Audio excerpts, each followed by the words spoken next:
One Zambia, one nation. You are watching Zanis News. To present, my name is Henry Himonde, and my sign language interpreter is John Chulu. Let's take a look at the top stories in our news. FRA secures 30,000 bags of maize. Parents request for aid for child with skin condition.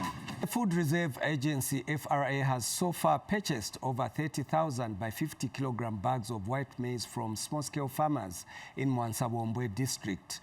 District Commissioner Rosemary Munche says over 5 million kwacha has already been paid to 971 small-scale farmers who supplied the white maize to the agency.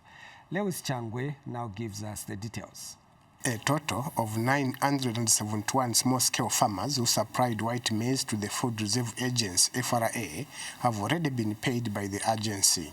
The farmers have since thanked the government for the quick payment.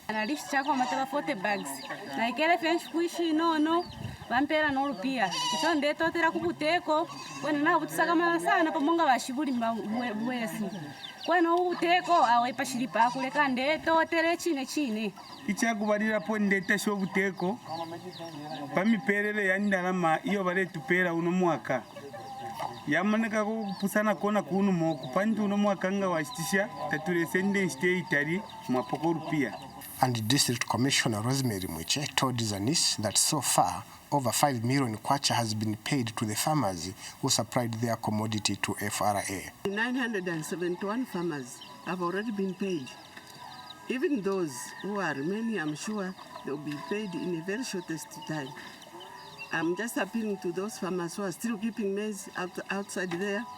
Please bring your maize and sell to FRA. I'm just appealing to the government that they consider Mwansabombwe to have more packs increased to the current one. The farmers, however, have an appeal to make to government regarding the allocation of farming imports during the 2024 to 2025 farming season.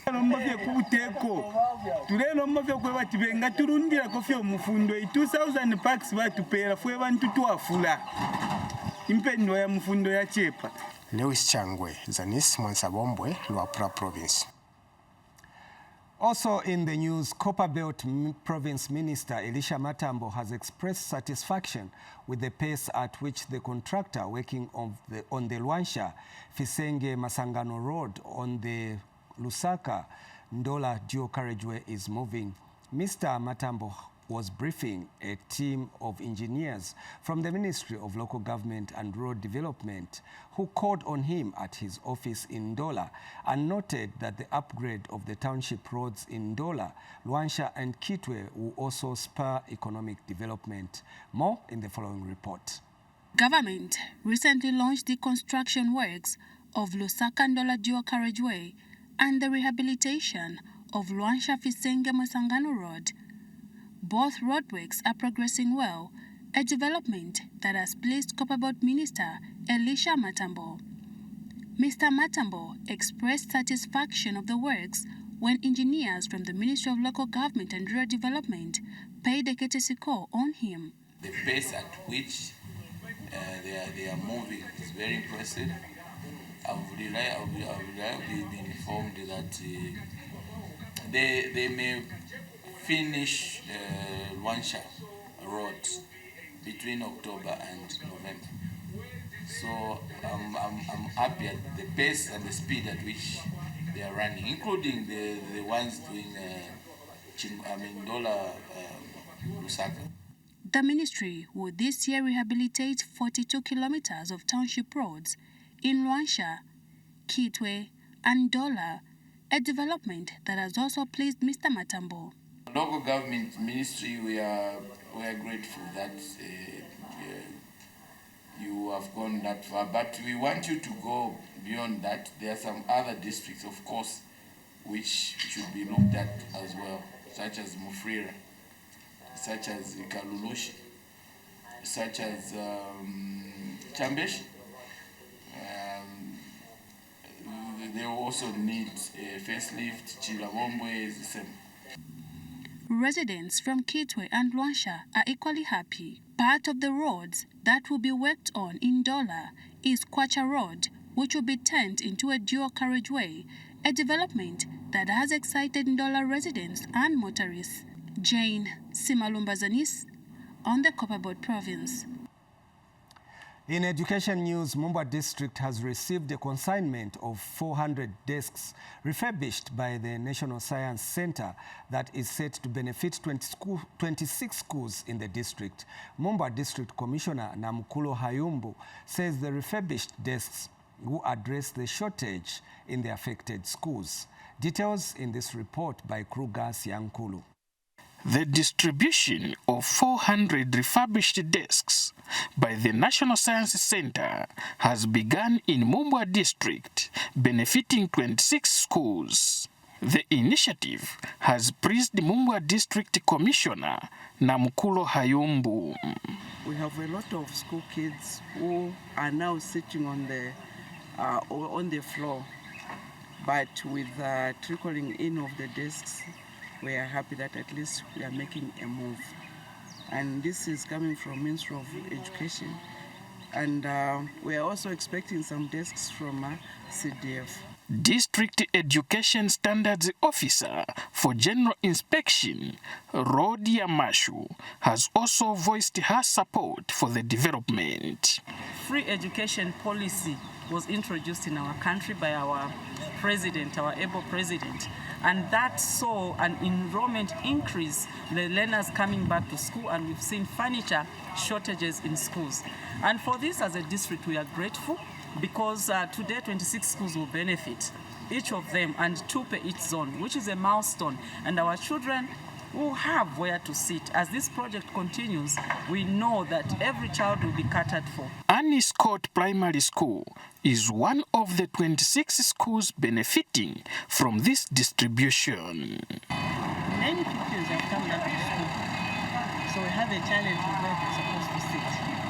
But with this initiative coming from the Ministry of Education, from the government, it will make a difference because those people who are sitting on the floor, at least they will have a chance of sitting on a desk, and that will motivate them to come to school on a daily basis. Krugas Yankulu, Zanis, Mumbwa. Still on education, Northern Province Permanent Secretary Bernard Mpundu has directed local authorities in the region to ensure that they work towards the fulfillment of the procurement of desks in all schools before the end of this year. Mr. Mpundu said the local authorities should adhere to this call as it was a presidential directive and should be done without compromise. Geoffrey Piri reports. As 2024 draws towards the end, the provincial administration in Northern Province is not leaving anything to chance to ensure it fulfills a presidential directive on the procurement of desks in schools. Northern Province Permanent Secretary Bernard Mpundu, who visited Mpulungu district to check on the implementation of Constituency Development Fund CDF projects, wants local authorities to work towards fulfilling this directive. It's important, Council Secretary, ensure that in Mpulungu you are out of any deficit by the end of this year in terms of desks. And that we are focusing our attention to that which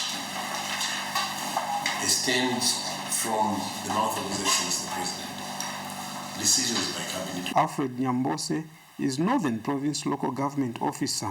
General as a province, I think we've done very well.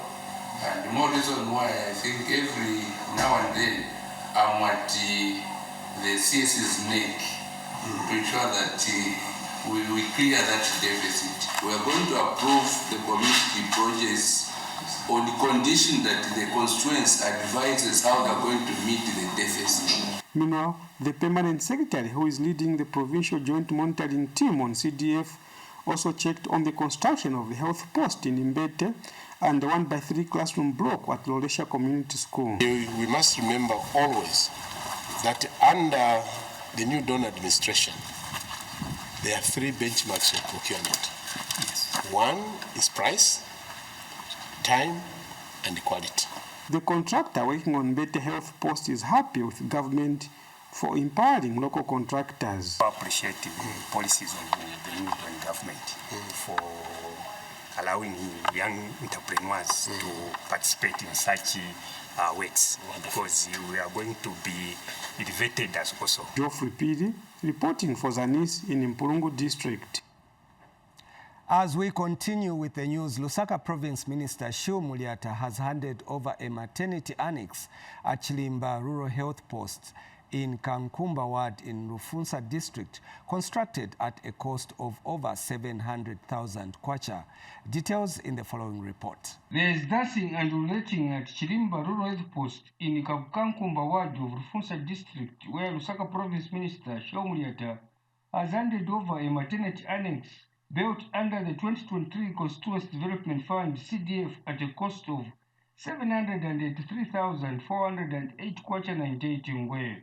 Ms. Muliata says government is committed to ensuring that maternal mortality is reduced in communities. This symbolizes the new Dawn government's commitment in saving lives, alleviating suffering, and providing critical health care when it matters most. These milestones are a testament of our dedication to the well-being of our community and our unrelenting pursuit of provision of excellent health care. Rufunsa District Health Director Peter Kakonde is happy with the developments in the health sector that have come through the increased CDF. Government of Zambia through the CDF is vigorously embarking on constructing maternity annexes in areas that are facing difficulties to access maternal and neonatal health services. This will allow the community members to benefit from universal health coverage. Rufunsa Town Council Chairperson Kenneth Mailoni urged the people to take advantage of the CDF as it is a game changer.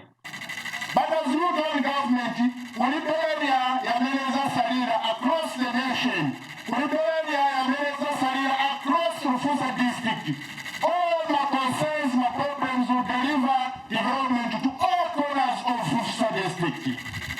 Through the CDF, Yameleza will increase.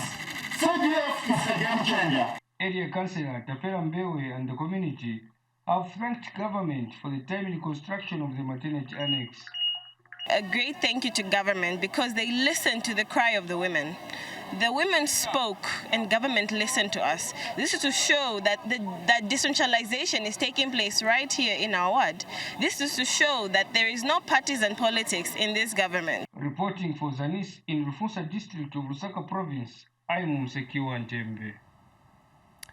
Now, a 25,000 United States dollars chicken feathers processing project has been launched in Mongu District in Western Province.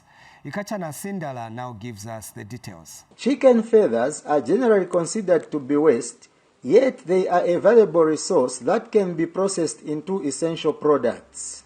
Ndowana Farming Club has taken an innovative initiative of creating value to chicken feathers by processing them into bags, duvets, and pillows, among others. Western Province Assistant Secretary Alan Simakando officiated at the launch of the project on behalf of Provincial Minister Kapelwa Mbangweta. This project is more than an economic venture.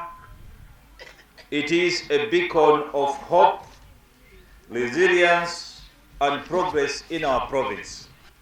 It represents the convergence of entrepreneurship, environmental stewardship, social empowerment, as we gather today to represent a vision that truly turns challenges into opportunities, waste into wealth, and dreams into reality. Ndowana Farming Club Chairperson Matanda Muyanalu explains some of the benefits of processing chicken feathers. By processing chicken feathers, we are addressing a critical waste issue while simultaneously creating new value streams.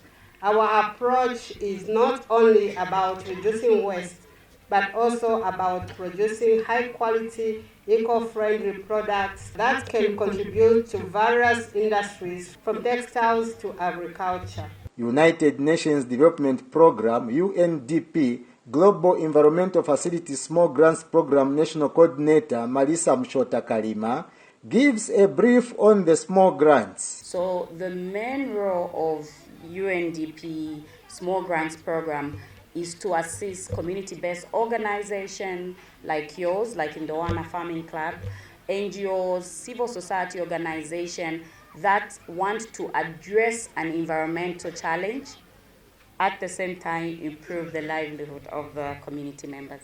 Since 2008, 101 community-based organizations, NGOs, and civil society organizations have benefited from the Small Grants Program. Ndowana Farming Club comprises the youths, persons with disabilities, men, women, and the elderly, a composition that has cheered the funders of the project. Ikachana Sindala, Zanis in Mongu, Western Province. And as we come to the end of the news, a couple in Mfumbwe district in Northwestern Province is appealing for support to help their 2-year-old child who suffers from a skin condition which makes him sleep with his eyes open, in addition to skin irritation and unceasing pain. Gladwell Ngoma interacted with the parents and brought us this report. Traditionally, the birth of a child in Africa is a source of joy and a symbol of hope, not only for the individual family, but the society in general.